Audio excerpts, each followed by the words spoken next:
يماني الهدى أحمد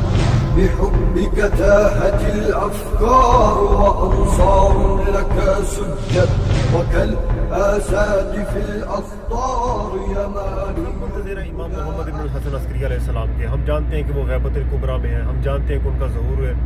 ہوگا انشاءاللہ، لیکن اکثر مسلمان اس چیز سے واقف نہیں ہیں کہ امام مہدی علیہ السلام سے پہلے، ان کی غیبت ختم ہونے سے پہلے،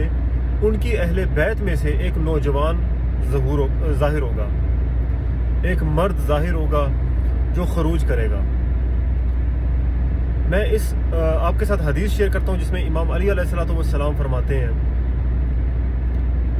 کہ اس کی اہل بیت میں سے ایک نوجوان ظاہر ہوگا جو بیت المقدس کی طرف بڑھے گا۔ پھر ایک جگہ پر امام باقر علیہ السلام فرماتے ہیں کہ میں دیکھ رہا ہوں کہ تالکان میں ایک خزانہ ہے جو نہ سونا ہے نہ چاندی ہے، وہ 12,000 ہیں خراسان سے، یعنی 12,000 انصار ہیں، 12,000 شیعہ ہیں خراسان سے، اور ان کا نعرہ ہے احمد احمد۔ اب ناظرین آپ یہ دیکھیں کہ امام زمانہ علیہ السلام کی اہل بیت میں سے ایک ہستی جو ہے وہ ظاہر ہوگی جس کا نام ہوگا احمد، اور امام باقر علیہ السلام فرماتے ہیں کہ اس کے ماننے والے جو ہیں، اس کے جو انصار ہیں، وہ ایک خزانہ ہے جو نہ سونا ہے نہ چاندی ہے۔ اگر اس کے ماننے والے، اس کے چاہنے والے ایک خزانہ ہیں تو وہ ہستی خود کیسی ہوگی، وہ احمد خود کیسے ہوں گے؟ تو اس شخصیت کا ذکر ہمیں رسول خدا صلی اللہ علیہ وآلہ وسلم کی آخری وصیت میں ملتا ہے کہ جس کے اندر رسول خدا صلی اللہ علیہ وآلہ وسلم نے اپنے بعد میں آنے والے خلفاء کے نام بتائے۔ یہ وصیت آپ کو ملے گی غیبت طوسی میں صفحہ نمبر 185 میں، اردو ورژن جو ہے، میں اس کا بھی ریفرنس نیچے لنک میں شیئر کروں گا انشاءاللہ۔ رسول خدا صلی اللہ علیہ وآلہ وسلم فرماتے ہیں کہ میرے بعد 12 امام آئیں گے اور ان کے بعد 12 مہدیین۔ 12 امام جو ہیں یہ امام علی علیہ السلام سے لے کر امام زمانہ علیہ السلام تک ہیں۔ پھر جو 12 مہدیین ہیں وہ امام زمانہ علیہ السلام کی ذریت میں آئیں گے، وہ اللہ کے خلیفہ ہوں گے جن کے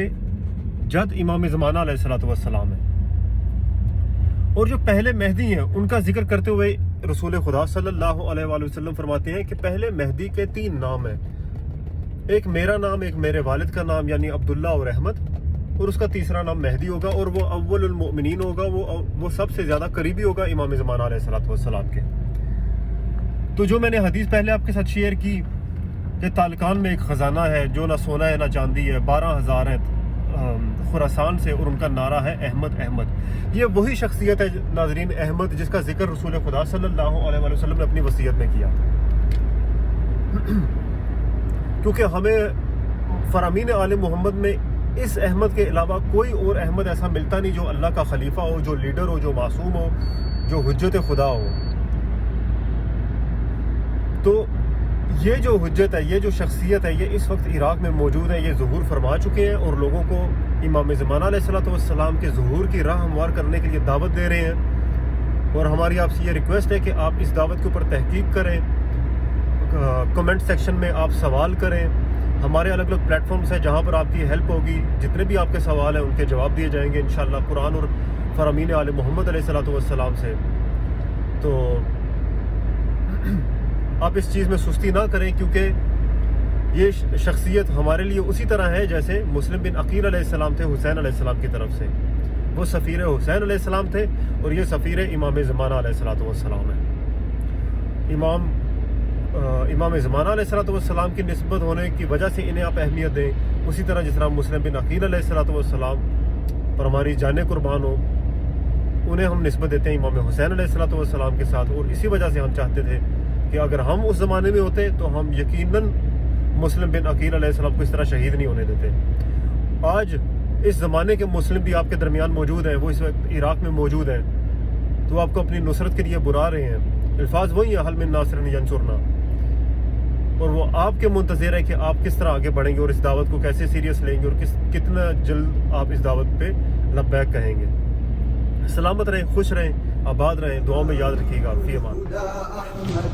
بحبك تاهت الأفكار وأنصار لك سجد وكالآساد في الأسطار يماني. علي